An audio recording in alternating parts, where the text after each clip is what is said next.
Olá! Boa tarde!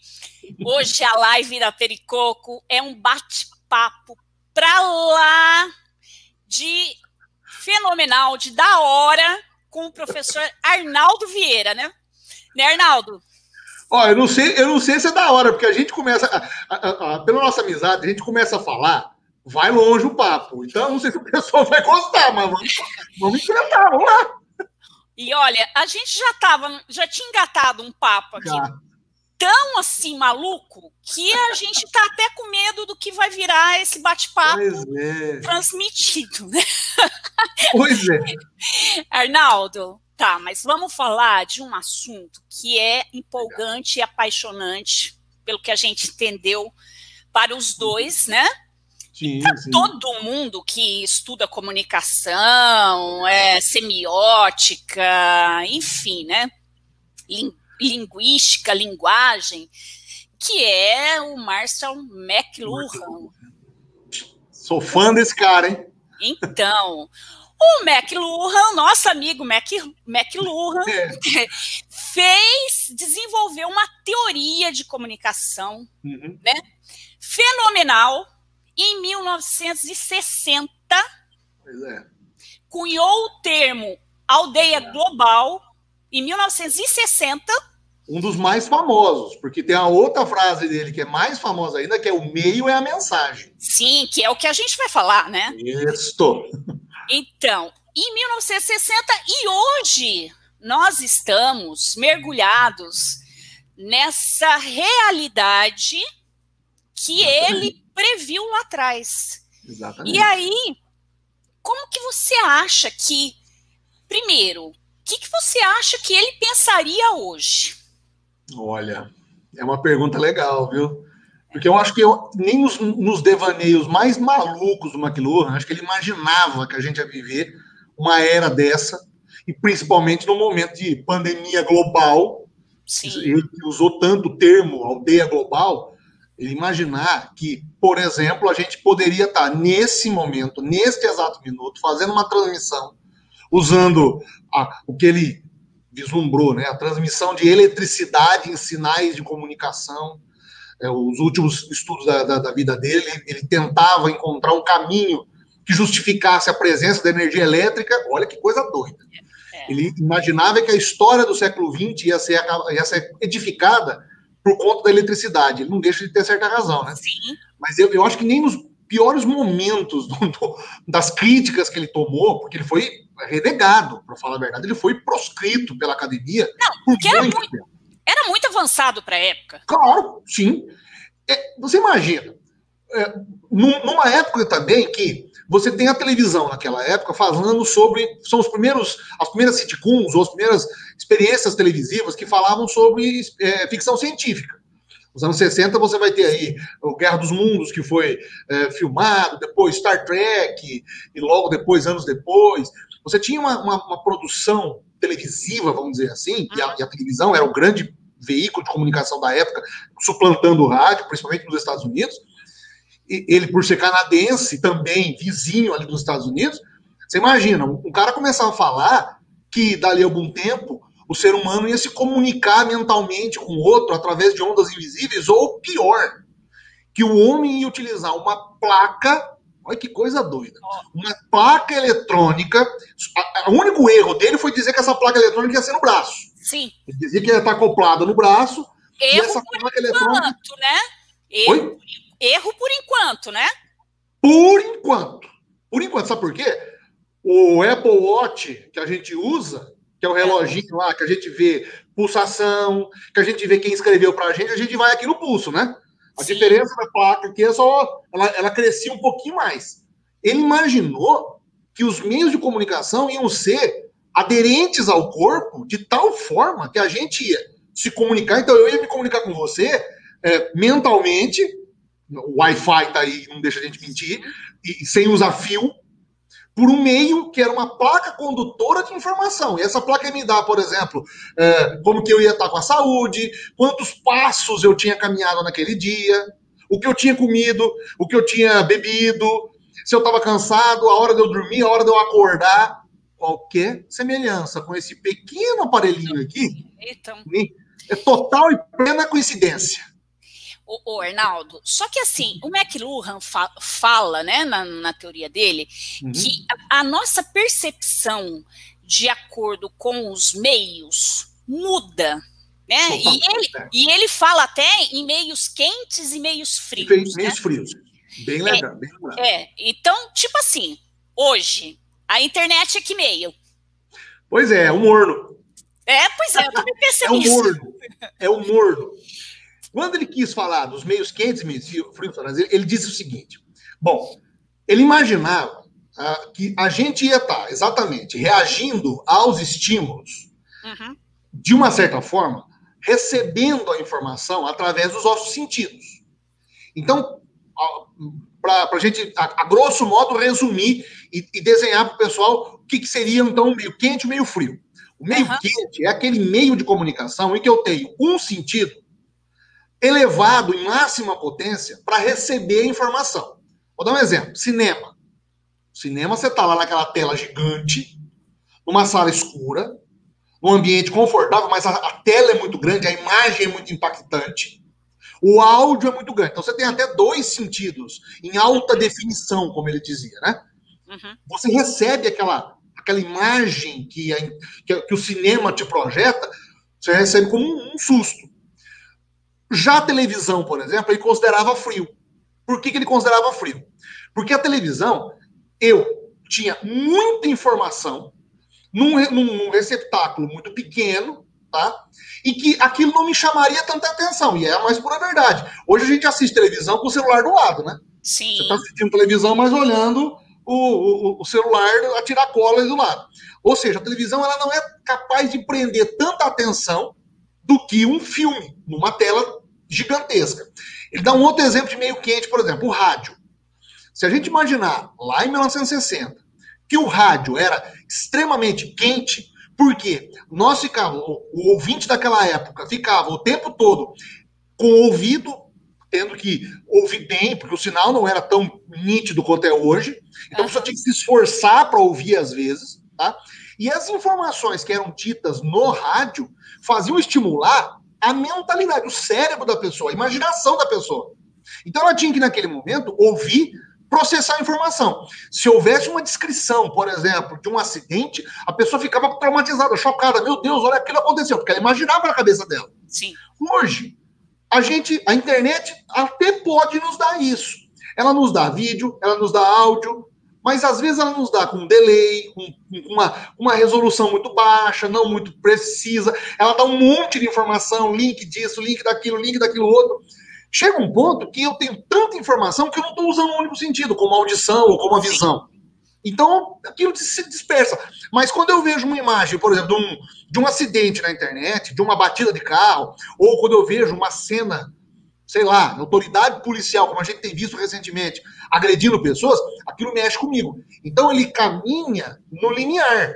A internet seria um meio morno. Ela vai, em algum momento, elevar um sentido meu em máxima potência, alta definição, e às vezes não vai fazer isso com tanta precisão. Você acha... Ele imaginava isso, mas hoje a gente tem isso na mão. Você acha que o fato de algumas pessoas serem mais visuais, outras auditivas, outras sinestésicas, Sim. isso impacta, influencia na percepção que essas pessoas têm dos meios de comunicação? E aí, pegando essa carona, a gente poderia explicar, por exemplo, pessoas que gostam mais de ler textos, pessoas que gostam de podcasts e pessoas que gostam de vídeo? Sim, total. Total, porque o que acontece com essas pessoas que vão ter um pouco mais de sensibilidade para algum dos sentidos? Ela vai direcionar, até biologicamente, as conexões neuronais dela vão estar mais suscetíveis a algum tipo de estímulo.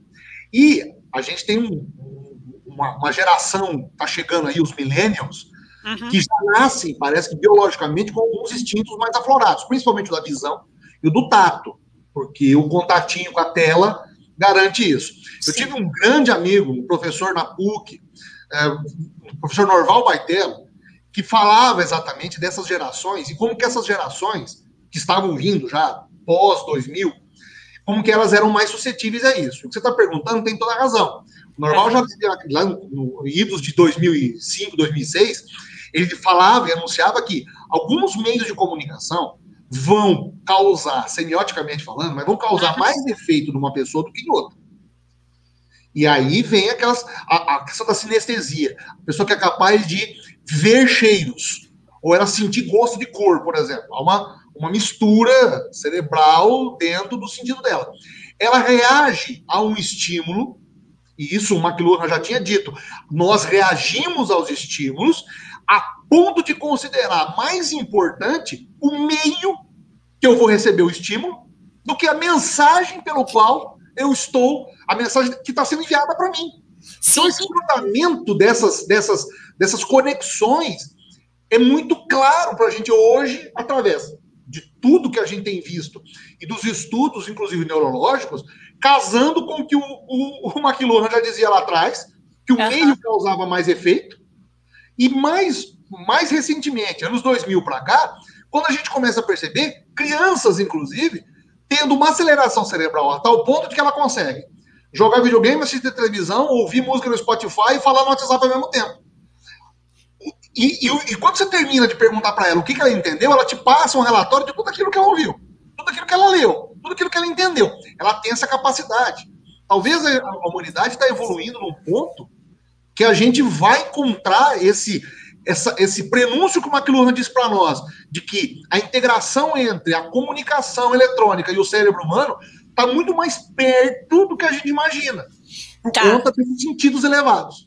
Agora vamos comparar duas situações interessantes que aí você está falando, eu estou pensando, tá? Você está falando da questão cognitiva das novas gerações, da capacidade de processamento, digamos, né? Isso, né? Capacidade de processamento. O chip da molecada é diferente do nosso. Isso, ele já nasce com uma máquina muito mais avançada que a nossa. Bem mais. Tá. Mas, ao mesmo tempo, a gente está vendo uma boa parte da população, digamos assim, perdendo... a impressão que a gente tem é que as pessoas estão perdendo a capacidade de raciocinar ou de ter pensamento crítico, talvez. Sem dúvida. A gente pode até pegar aquele filme fantástico, o Idiocracia. Conheço. Lembra do Idiocracia? Que as pessoas robotizadas, que elas não mecanizadas. Então, elas não conseguem mais processar. Então, a gente tem dois universos aí, pelo menos, você acha? Tem. Porque, veja, o McLuhan, quando ele faz os primeiros estudos e ele publica os primeiros estudos, ele vai usar como grande fonte de utilização humana os nascidos após a década de 40. Os estudos dele são publicados nos anos 60, 50, 60. Então ele vai pegar aquela geração, não é nem a geração baby boomer. Os baby boomers vão começar, que são os nascidos em 60, nos anos 80 eles vão estar economicamente ativos. São as gerações que tiveram, né, outro tipo de experiência com os meios de comunicação sem ser a presença digital. Quando a gente analisa uma geração, então, pós-80, e que agora está na faixa entre 40, acima de 40, vamos colocar assim, ou os quarentão e quarentões por aí, essa geração encontra uma dificuldade ainda de fazer algumas dessas cognições, algumas desses reconhecimentos da mídia. De uma certa forma, não é culpa deles, porque não tinha presença digital da forma como tem hoje. Tá? Sim. O que a gente acaba associando é a televisão foi muito presente. Então, vamos dizer assim, a grande fonte de inspiração de comunicação para essa geração é a televisão. Numa geração anterior, era o rádio. Sim. Se a gente pega a geração dos nossos pais, eles vão falar assim, mas o rádio era o grande fenômeno, era o rádio-cinema. Depois, quando a gente pula uma geração, a gente vai encontrar a televisão. Essa geração, e aí depois tem uma geração intermediária que eu até digo do meu irmão, por exemplo. Meu irmão, nós somos 10 anos de diferença. A geração do meu irmão, ele já é o final de televisão e o começo da era digital. Os meus sobrinhos já são todos da era digital. Já é uma molecada pós-milênio. O que acontece? O que eu estou querendo fazer um comparativo é o seguinte. Sim. As cognições e as interpretações que essas pessoas têm das mídias são diferentes de acordo com a mídia daquela época. A mídia presente naquele momento acabou determinando a linha de raciocínio que a pessoa vai seguir até então. É claro que em algumas situações eu tenho pegado recentemente com jovens. Vou dar um exemplo que aconteceu recentemente, inclusive. Isso é até piada na internet. A gente fala assim, olha só, pessoal, hoje à noite, 8 horas, hoje, terça-feira, 8 horas da noite, eu vou fazer uma apresentação para vocês da aula. Comentaram depois embaixo, que horas que vai ser a apresentação, professor? O Arnaldo... Então, traumatizante um negócio desse? Então, na realidade, não é muito louco falar em mindset mesmo, porque nós estamos falando de configuração de mentes. Ajustar. E aí tem uma certa crítica aí, as pessoas que usam algumas expressões, mas eu não vejo a expressão, por exemplo, mindset como sendo uma expressão ruim. Não, até porque ela já é antiga, tá? Sim. É antiga, né?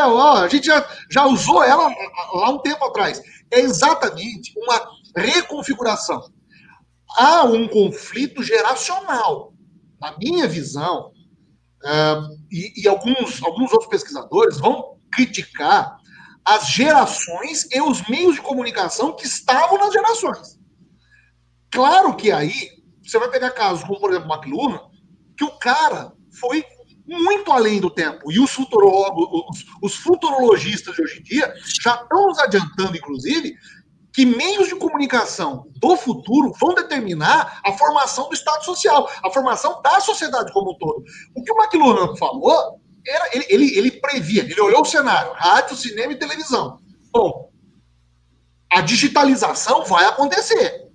É claro que ele não tinha as informações, nem sonhava disso acontecer, de falar alguma coisa chamada internet naquela época. Ele nem imaginava isso. Acho que ninguém nos melhores... Nem os maiores futurologistas daquela época poderiam imaginar que a gente iria viver uma época de aceleração tão grande graças à internet.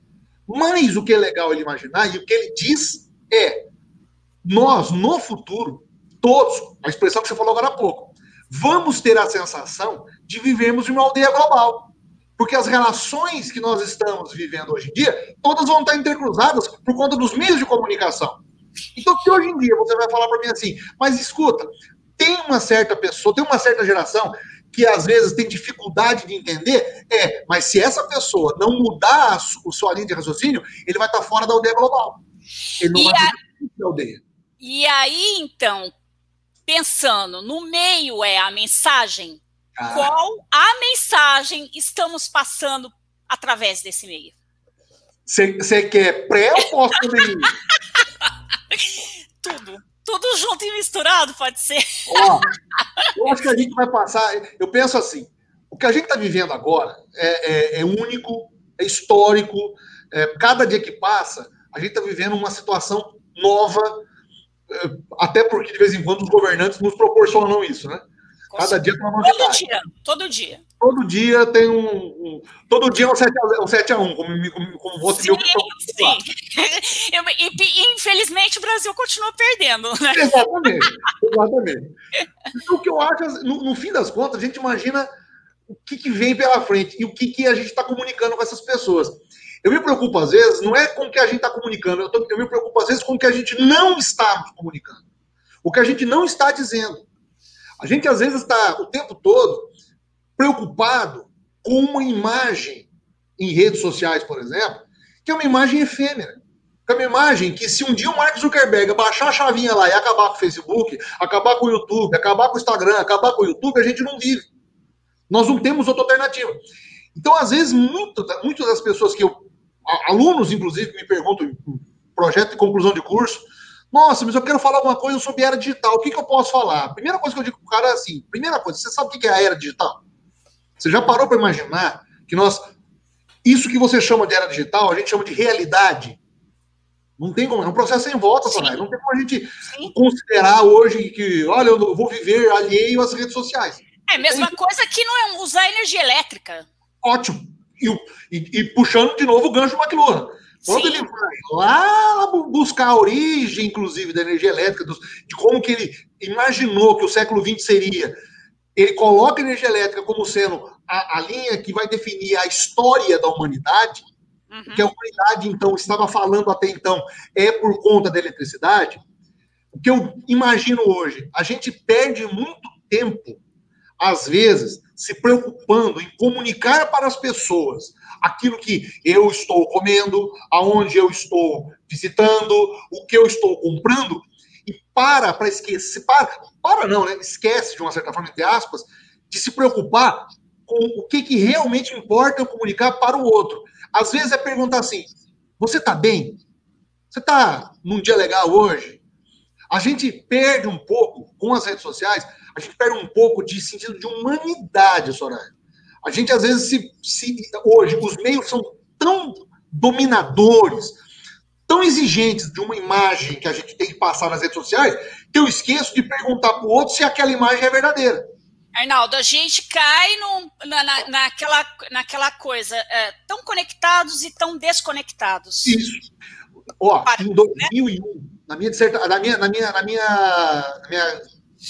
não vou dizer dissertação, porque não era nem dissertação, minha monografia de conclusão de curso, eu recebi um parabéns na minha banca, porque eu coloquei uma das últimas frases que eu coloquei no TCC, eu e o Wendel Pasquetto, que foi meu parceiro de TCC, a gente colocou a seguinte frase, naquela época, 2001, a internet, ela aproximou distâncias, mas distanciou pessoas. Isso em 2001 a gente falava, hein?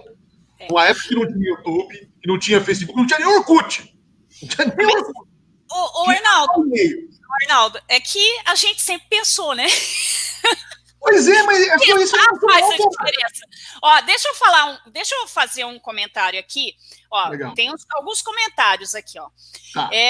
De pessoas assistindo. Ó, a Dani Batista, o Twin Nascimento, o José Carlos Lopes, a Maria Aparecida de Lucas Souza, o Geraldo Matos, depois eu volto no comentário do Geraldo, a Cidinha de Augustino, o Tufi fez um comentário, o Tufi Ambarneto, fez um comentário aqui muito legal.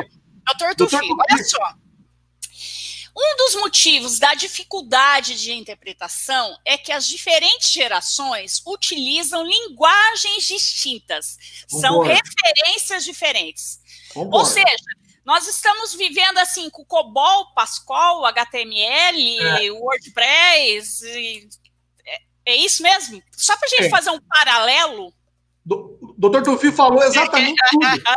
A gente está falando de linguagem, grande parte de linguagem. A linguagem televisiva, a linguagem cinematográfica, a linguagem da internet, a linguagem youtubica, a linguagem facebookiana. São linguagens. Agora, essa linguagem demanda um processo simples de comunicação. Sabe qual que é? Emissor, mensagem, receptor. As duas pontas, ou seja, quem emite e quem recebe, podem e vão estabelecer um processo de comunicação desde que o código utilizado por eles, ou seja, a linguagem seja igual para as duas pontas. Então, veja, se o meu código de linguagem for A, mas eu como emissor, mas se o meu receptor não tem o mesmo código, eu não consigo estabelecer um processo de comunicação. Isso é básico, não é? Então, que nem você falou, eu estou usando HTML, mas o outro usa Java, eu nem sei se essas linguagens conversam, né? Aí a gente está falando de significado e significante. Também. Aí vai pegar um pouquinho mais lá de semiótica da cultura, semiótica da comunicação. Aí é outra viagem. Não, sim, eu adoro esses termos. Mas estamos falando, olha, aí isso me lembrou aquele filme A Chegada. Assistiu A Chegada? Perfeito. Você que gosta, né? Inclusive, você sabe que depois teve um grupo de pessoas de internet que conseguiu traduzir os códigos da chegada, né? Ah, é? Conseguiram. A internet não tem milagres da internet. Os caras criaram um alfabeto por conta das imagens, dos grafismos que os dois alienígenas colocavam para as pessoas. Gente, esse filme é fantástico. O Arnaldo é cinéfilo, né? Pode falar um pouquinho, mas assim, é muito interessante para analisar esta questão da comunicação, né? Só vou acrescentar mais uma última informação naquilo que o Dr. Tufi está falando. As linguagens, elas têm que ser exatamente a marca dessas gerações por conta de todos os movimentos que a gente viveu nesse período todo, tá? Isso é inegável. Só que aí eu coloco uma provocação, eu coloco uma questão. Essas gerações, principalmente os millennials para cá, quais tipos de linguagens eles estão manifestando conosco e qual é o tipo de linguagem que nós vamos tentar falar com eles. E às vezes é onde tem os conflitos de geração, Soraya. Porque muitos pais falam assim, mas eu não consigo, eu não entendo, eu não consigo me comunicar com meu filho. É lógico, são cenários diferentes e são situações diferentes. O que a gente, no fim, dos processos todos, e também usando um pouco do McLuhan, quando ele falava dessa questão da aldeia global, ele imaginava que não haveriam essas diferenças de geração, não haveriam esse choque, esse conflito de idades, como a gente vive hoje. Mas a partir do momento em que há uma geração que está mais avançada tecnologicamente com a outra e está fazendo a humanidade caminhar para uma evolução, cabe a nós acompanhar. Eu estou dizendo da nossa geração, a minha, a tua, e às vezes até algumas mais adiantadas, ou a gente vai fazer parte, ou nós vamos voltar para a era das cavernas. Porque há de chegar um ponto que essa evolução é irreversível, como a gente está notando, tá? E se negar a fazer parte dela é não fazer parte do mundo, não fazer parte do contexto do real. Isso é muito preocupante. Então, não estou dizendo que assim, todo mundo agora tem que montar um Facebook, tem que abrir um Instagram, não. Mas a gente tem que, pelo menos, entender a cabeça dessas novas gerações. Essa molecada que está vindo aí, muito mais acelerada que a gente. Por exemplo, eu não fazia a menor ideia do que era um tal de TikTok. Né? Aí as minhas enteadas falaram, não, TikTok você faz com vídeo. Eu achei aquilo extremamente complexo. Mas para elas é algo tão fácil. Para a gente, para eles, aquilo lá apenas... É uma edição de vídeo. É um equipamento que faz uma edição de vídeo curto em 15 segundos, 10 segundos. Em que cenário a gente imaginaria, há uns anos atrás, fazer uma edição de vídeo, contar uma história em 10 segundos, 15 segundos? Ó, deixa eu ler aqui um comentário do Geraldo Matos, que é muito interessante com isso que a gente está falando. Ó. Existe um estudo de cerca de 20 anos que detecta essa capacidade mental de emissão de pensamento por meio da presença de certos metais na mente humana. As crianças e os jovens são mais suscetíveis à vibração do som e das cores. Aí ele complementa uma coisa aqui. A disseminação do uso de ferramentas da indução pelos estudos da semiótica contribuiu muito para isso. Ele fez dois comentários diferentes, mas que se encaixa muito no que a gente está falando aqui, né? Eu estou tentando lembrar certinho se era o Paul Dennett, que era um outro futurólogo também, mas ele era um sociólogo americano, que falava, e ele estudava, já anos 2000, já, sobre os processos de integração homem-máquina. E a capacidade de nós movermos e, às vezes, nos comunicarmos através de impulsos cerebrais. Não que isso não seja hoje totalmente possível, mas os estudos estão mais focados nas pessoas com algum tipo de deficiência ou paralisia, para que elas tenham acessibilidade e consigam comunicar. Mas não se espante, assim, em algum tempo no futuro, aparecer uma nova versão do iPhone que tipo, colocar um aparelho aqui e você mandar uma impressão e só olhar para o teclado e a tecla começar a digitar. Então, não, com certeza. Por que não? Exatamente. Seria legal, seria. A tecnologia, né? A tecnologia está vindo para ajudar. A minha crítica, de vez em quando, a essa tecnologia é essa aceleração não acompanhar o ritmo de gerações que também estão existindo. Essa coexistência junta é que pode gerar algum tipo de conflito. A minha preocupação está nisso. Tá? No doutorado, a gente tem grupos de estudo de linhas de pesquisa, inclusive de professores lá da Unesp de Bauru, que trabalham com isso. Como que os meios de comunicação vão ter que acompanhar algum tipo de evolução de acordo com o público que hoje está existindo, gerações que vão vir. Porque onde eu quero chegar, Soraya? Como que as pessoas hoje se abastecem de informação? Você vai falar para mim assim, não, grande parte das pessoas usa as redes sociais para saber o que está acontecendo no mundo. A internet, os portais, o WhatsApp, existe público para tudo. Para tudo. Só que aonde que está o princípio da credibilidade nisso tudo? Dá para acreditar em tudo? Não dá.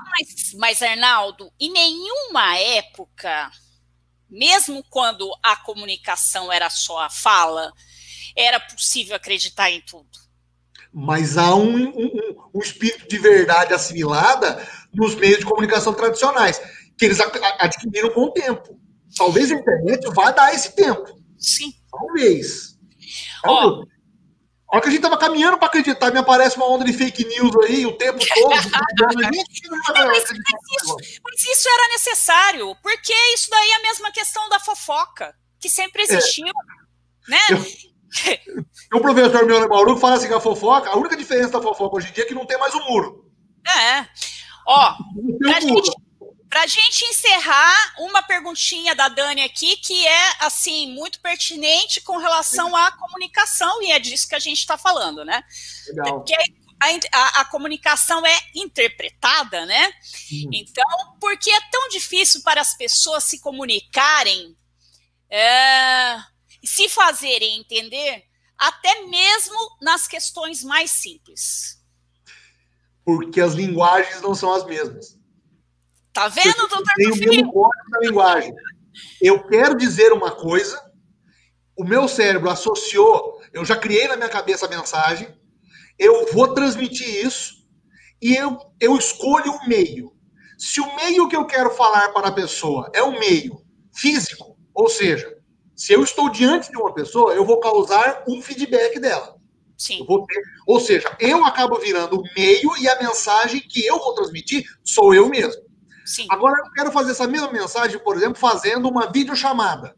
Será que a pessoa vai ter o mesmo sentido? Será que ela vai se fazer entender?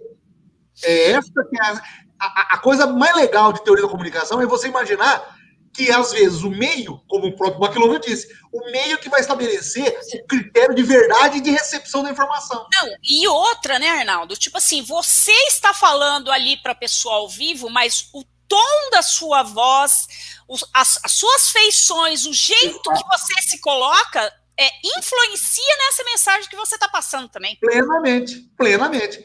Aí as pessoas vão falar para mim assim, mas escuta, os relacionamentos, de novo que eu falei lá atrás, a internet aproximou as distâncias, mas distanciou as pessoas. Eu continuo, inclusive, batendo na tecla que o McLuhan estava certo, porque o meio acaba sendo a mensagem em si. Se o meio que eu estou usando é um meio frio, por exemplo, olha de novo os meios quentes e meios frios.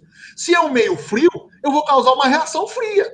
Agora, se é um meio quente e o toque humano é o mais quente possível já inventado pelo ser humano, a reação à minha informação vai ser totalmente diferente. Vai ser totalmente anormal de se entender se for diferente daquilo. Então, o mais incrível é como que a gente consegue imaginar que um cara desse pensou aquilo há tantos anos atrás e que é tão real, tão palpável hoje em dia. É algo apaixonante. Eu sou suspeito de falar que eu gosto demais disso. Eu também. Ó, o último comentário para a gente encerrar. Mauro Cardassi. Olá e parabéns. Há uma enorme afinidade das manifestações serem promovidas e articuladas pela internet. McLuhan previu esta exclusão da opinião que era imposta pela mídia e os meios de comunicação para a manifestação popular proporcionada pela internet? Olha, de cabeça, assim, de bate-pronto, eu não me lembro de nenhum tipo de estudo dele. Tem um texto dele que chama Visão, Som e Fúria, que é um dos mais famosos, que ele fala alguma coisa em relação à opinião pública, mas ele não tinha uma visão muito politizada. Ele queria analisar mais a questão dos meios. Se a gente trouxer os estudos dele para a nossa realidade, a gente pode dizer que houve, sim, e que há uma movimentação, que há uma utilização. Eu concordo, acho que sim, não vou dizer para você que não. É que dentro do Visão, Som e Fúria, por exemplo, ele faz uma analogia, na verdade, da evolução dos meios. Por exemplo, a oralidade foi suplantada pelo livro. O livro foi suplantado pelo cinema. O cinema foi suplantado pela televisão. E ele parou na televisão. Mas, Arnaldo, de qualquer forma, os meios são só os meios. Quem está passando a mensagem é o ser humano. É o ser humano. Perfeito. Então, assim, a utilização desse meio humano é que vai determinar o fim do processo. Eu só acho que talvez ele não imaginava em nenhum momento que a gente chegaria nesse estágio. Mas a gente chegou. E daqui para diante, aí tem um cara, só para encerrar também, tem um outro canadense, na verdade um americano, Douglas Kellner, publicou um livro em 2001, aqui no Brasil tem pela Edusc, que chama A Cultura da Mídia, que ele vai lá atrás, ele vai beber no McLuhan, e ele fala assim, ele meio que coloca um tiquezinho na frase do McLuhan. Ele fala assim, o meio e a mensagem, vírgula, de acordo com o referencial teórico do receptor. Então, talvez respondendo aquilo que a pessoa perguntou. De acordo com o referencial teórico que eu tenho, eu vou entender essa manifestação, essa movimentação de opinião pública de acordo com o meu referencial. Se eu não tiver aquele referencial, para mim vai passar batido. Eu vou ignorar, vou passar a timeline para frente. Talvez seja uma prova de que não é tão errado, tão equivocado imaginar dessa forma. Sim. Então tá, vamos encerrar nosso bate-papo por hoje. Voltaremos outras vezes com as nossas divagações sobre comunicação, porque eu adoro bater papo com você, Arnaldo, adoro te ouvir. Realmente é assim, ó, gente, ele estava falando antes da gente conversar que o pessoal tira o sarro nele por causa da semelhança com o Cortella. Mas é impossível não olhar o Arnaldo. E assim, Arnaldo, mais do que a semelhança física, é a semelhança teórica. Olha Imagina, só. Meu Deus do céu! A boca do Rabeleão. Imagina, Cortella? Tem um conhecimento fantástico, eu sou sua fã. Soraya, eu só tenho que te agradecer. Você e o Marcos são pessoas do meu coração, são amigos de muito tempo. Agradeço demais a oportunidade, espero que o pessoal tenha gostado. Assim, estou à tua disposição, que você precisar. Puxa vida, você está dando milho para pouco. Falar de comunicação para mim, que trabalho com isso há quanto tempo, além das questões proponsísticas, vamos falar assim, pode contar comigo o que você precisar. A gente está precisando falar disso. Tá, eu também acho, concordo. Então, até mais. Amanhã a gente tem outra live aqui às 18 horas. Muito obrigada. Coraçãozinho, obrigado. Valeu. Namastê.